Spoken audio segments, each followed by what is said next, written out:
FORA.tv. The world is thinking. Matt, but I want to clear up the direct link between commerce and virtue.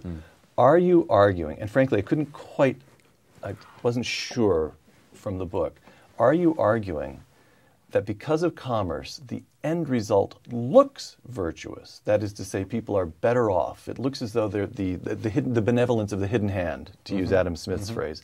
Or are you actually arguing that to engage in commerce develops habits of fairness, empathy with others, that it does truly make us, according to the Judeo-Christian range of values, better human beings?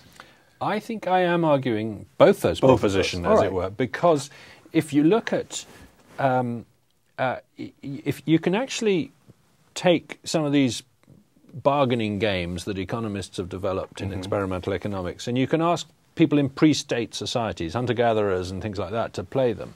And it turns out that the more contact people have with commercial markets, the more money they leave on the table in these interactions, the more they realize that if fairness is important.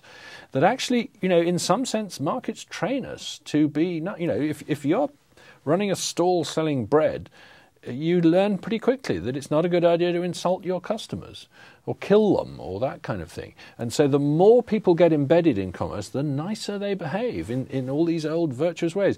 And that's something that a lot of religious leaders, I think, have forgotten, and they tend to argue that we're nice despite commerce rather than because commerce. And of course, I'm not saying that people operate in markets in order to do good. The reason a guy sells me lunch is not because he thinks I'd like to do this guy a favour, but he is doing me a favour.